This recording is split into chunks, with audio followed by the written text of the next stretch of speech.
रोहिणी का तेजस्वी पर निशाना, बोली खुले मंच पर आइए, मुंह कौन चुरा रहा है साफ हो जाएगा। नमस्कार, आप देख रहे हैं सिटी पोस्ट लाइव। मैं हूं सृष्टि राज। लालू यादव की बेटी रोहिणी आचार्य ने एक बार फिर से बिना नाम लिए अपने भाई और नेता प्रतिपक्ष तेजस्वी यादव पर सीधा हमला बोला है।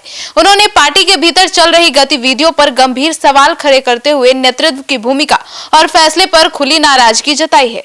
रोहिणी ने सोशल मीडिया अकाउंट एक्स पर लिखा, लालू जी और पार्टी के लिए किसने क्या काम किए हैं, क्या ये तो लोकसभा और हाल ही में हुए विधानसभा चुनावों के नतीजे ने साफ दिखाई देता है। अब रोहिणी तो तेजस्वी के लिए बड़ा चैलेंजर साबित होती हुई दिखाई दे रही हैं। अब इसके ऊपर विस्तार से बताने के लिए हमारे साथ मौजूद हैं chief editor Shrikant Pratyush sir. अब तो रोहिणी पूरा हमला करना शुरू कर दिए हैं। रोहिणी हमला तो कर रही है, चुनाव नतीजा आने के बाद से ही हमला कर रही हैं। और तेजस्वी की ताजपोशी के पहले भी उन्होंने सवाल उठाया था और ताजपोशी होने के बाद भी तंज किया और उन्होंने आरोप लगाया है कि जिन्हें जिम्मेवारी दी गई उनके और उनके बाहरी सलाहकारों ने लालू जी और पार्टी के दशकों से संघर्ष कर रहे सच्चे कार्यकर्ताओं की मेहनत को नज़रअंदाज करके धो पोंछकर पार्टी को बर्बादी की कगार पर लाकर खड़ा कर दिया है। तो जो तेजस्वी पर ही उनका निशाना है। सवाल पहले भी उठे थे, आज भी सवाल उठ रहे हैं, आगे भी उठेंगे, ये कह रही है रोहिणी। अगर नैतिक साहस है तो खुले मंच पर सवालों का सामना करने की हिम्मत जुटानी चाहिए। ज्ञान कौन दे रहा है और ज्ञान देने की बात कर सच्चाई से मुंह कौन चुरा रहा है, ये साफ हो जाएगा। तो रोहिणी के तेवर तो बड़े तल्ख हैं और बड़ी बेबाकी के साथ वो लगातार अपनी बात रख रही हैं। आज पार्टी के हर सच्चे कार्यकर्ता, और आगे लिखती हैं कि आज पार्टी के हर सच्चे कार्यकर्ता और समर्थक के मन में ये सवाल है कि जिन चंद घटिया लोगों को लालू जी को नजरअंदाज कर एक तरीके से सर्वेसर्वा बना दिया गया, उन लोगों ने पार्टी के लिए क्या किया और समीक्षा के नाम पर किए गए दिखावे पर क्या कार्रवाई की गई। देखिए, रोहिणी आचार्य जो सवाल उठा रही है वो आरजेडी के हर नेता के मन में सवाल है। संजय यादव और रमेश को लेकर सब में नाराजगी है, केवल रोहिणी की नहीं, लेकिन कोई हिम्मत नहीं कर पा रहा है तेजस्वी यादव के खिलाफ बोलने का। केवल रोहिणी है जो खुलेआम बोल रही है और शिवानंद तिवारी भी बोल चुके हैं, भाई वीरेंद्र भी बोल चुके हैं। तो रोहिणी आचार्य के बोलने के बाद अब धीरे धीरे दूसरे नेता भी हिम्मत दिखाने लगे हैं, जुटाने लगे हैं। और मुझे लगता है कि रोहिणी चुप बैठने वाली नहीं है, वो साफ कर रही है कि पार्टी मेरे पिता की बनाई हुई है और उसे कोई ऐसे ही बर्बाद कर दे, ऐसा नहीं होने दिया जाएगा। तो लगातार हमलावर हैं और आगे भी हमलावर रहेंगी। तो मुश्किल बढ़ने वाली है, वो बड़े चैलेंजर के रूप में तेजस्वी के लिए उभर कर सामने आ सकते हैं। जी, आरजेडी के कार्यकारी अध्यक्ष घोषित हुए थे जब तेजस्वी यादव, तब भी उन्होंने तंज कसा था। बिल्कुल, पिछले रविवार को तेजस्वी यादव का आरजेडी का राष्ट्रीय कार्यकारी अध्यक्ष बनाया गया। इसके बाद रोहिणी ने तंज भरे लहजे में तेजस्वी को शुभकामनाएं दी। रोहिणी ने लिखा, गिरोहे घुसपैठ की कठपुतली बने शहजादे को ताजपोशी मुबारक। सोचिए, गिरोहे घुसपैठ के कठपुतली बने शहजादे को ताजपोशी मुबारक। तो ये घुसपैठ करने वाले कौन हैं? संजय यादव और रमेश, यही नहीं सारा है। और इस कौन है शहजादे? तेजस्वी यादव। तो कितनी मतलब समझदारी के साथ भाषा और शब्द का चयन किया है। पटना में आरजेडी की कार्यकारिणी की बैठक से पहले भी उन्होंने तेजस्वी यादव को घेरने की कोशिश की और उन्होंने एक्स पर लिखा, जिसे सही मायने में लालू यादव की विचारधारा को आगे ले जाने की परवाह होगी, वह जरूर पार्टी की मौजूदा स्थिति को लेकर जिम्मेवार लोगों से सवाल करेगा। रोहिणी ने आगे लिखा, वर्तमान की कड़वी, चिंताजनक और दुखद सच्चाई यही है कि आज जनता के हक हकूक की लड़ाई लड़ने के लिए जानी जाने वाली जन जन की पार्टी, असली पार्टी, हाँ, उसकी कमान फांसीवादी विरोधियों के द्वारा भेजे गए वैसे घुसपैठियों साजिशकर्ताओं के हाथों में है जिन्हें लालूवाद को तहस नहस करने के टास्क के साथ भेजा गया है।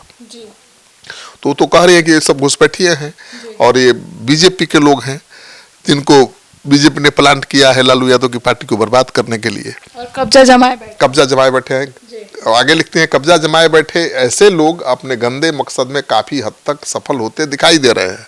अब भाई, चुनाव का जो नतीजा आया है उसके बाद तो कहा जा सकता है कि रोहिणी जो आरोप लगा रही है उसमें दम है।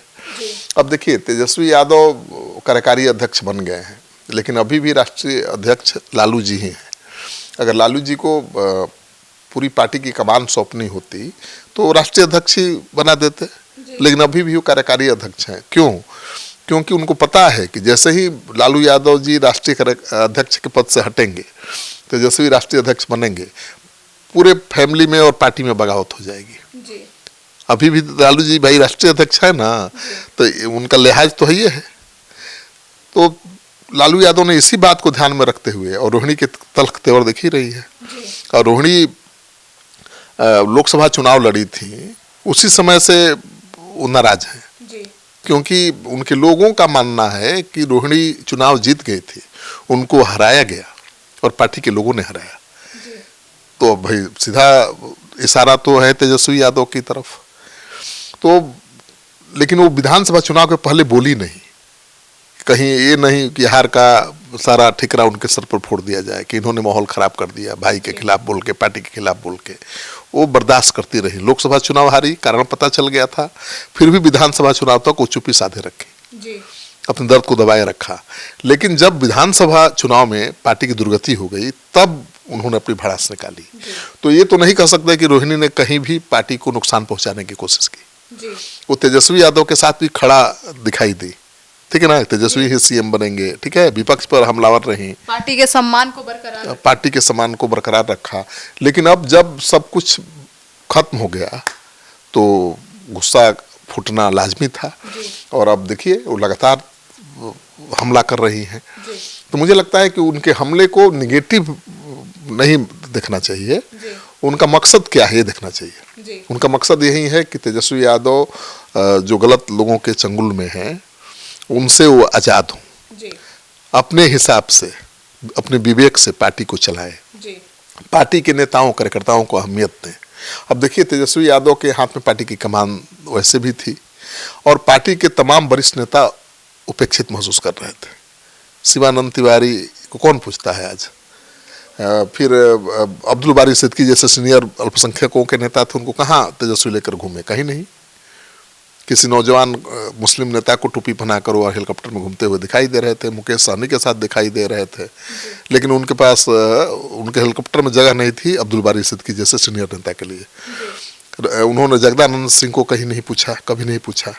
तो जो सीनियर पार्टी के नेता हैं वो दुखी तो हैं, आहत भी हैं, लेकिन वो नहीं चाहते हैं कि आखिरी क्षण में वो कुछ बोले और ये दोष लगे कि देखिए लालू जी कमजोर पड़े, असहाय हो गए, तो बेटों का साथ सीनियर नेताओं ने नहीं दिया, तो चुप्पी साधे रहे, दिल पर पसीने पर पत्थर रख करके।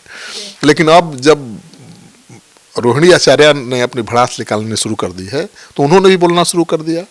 शिवानंद तिवारी ने कहा कि तो नेता प्रतिपक्ष की भूमिका निभाने में सक्षम ही नहीं है, और यूरोप की यात्रा से आए और सीधे घर चले गए, उस पर भी उन्होंने कहा कि इनको सीधे पार्टी के दफ्तर जाना चाहिए था।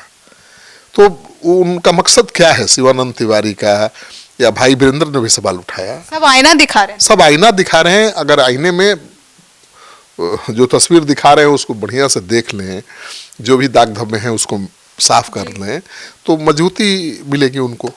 तो रोहिणी आचार्य के इस हमले को मैं पॉजिटिव सेंस में देखता हूँ, कि वो चाहती हैं कि पार्टी कमजोर ना हो, पार्टी मजबूत हो, पार्टी के कार्यकर्ताओं को ज़्यादा तरजीह मिले और तेजस्वी पार्टी को आगे ले जाए, इसलिए वो हमलावर हैं, दुखी हैं, आहत है। नहीं तो छोड़ देती है कि जाओ भाड़ में जाओ, हमको क्या मतलब है। अब ऐसा थोड़ा है कि अब तो कोई चुनाव भी नहीं है कि वो कोई राजनीतिक फायदा उठाने के लिए ऐसा कर रही है। राजनीतिक फायदा उठाने का मौका जब था, उन्होंने चुप्पी साधे रखी, भाई के साथ खड़ी नजर आई, पार्टी के साथ खड़ी नजर आई। लेकिन अब जब चुनाव खत्म हो गया है तो अपनी बात रखने का तो माकूल माहौल है ना, मौका है, तो रख रही हैं। तो सुना आपने हमारे इस डिबेट को। तो अब नेतृत्व की जिम्मेदारी संभाल रहे व्यक्ति को सवालों से भागने, सवालों से बचने और जवाब देने से मुंह चुराना, जवाब देने की बजाय भ्रम फैलाने और लालूवाद और पार्टी की हित की बात करने वालों के साथ दुर्व्यवहार, अभद्र आचरण और अमर्यादित भाषा का प्रयोग करने की बजाय अपने गिरेबान में झांकना होगा। और अगर वो चुप्पी साधता है तो उस पर साजिश करने वाले गिरोह के साथ मिलीभगत का दोष और आरोप खुद ही साबित होता है। रोहिणी के इस हमले को लेकर आप क्या सोचते हैं, कमेंट सेक्शन में जरूर बताइएगा। धन्यवाद।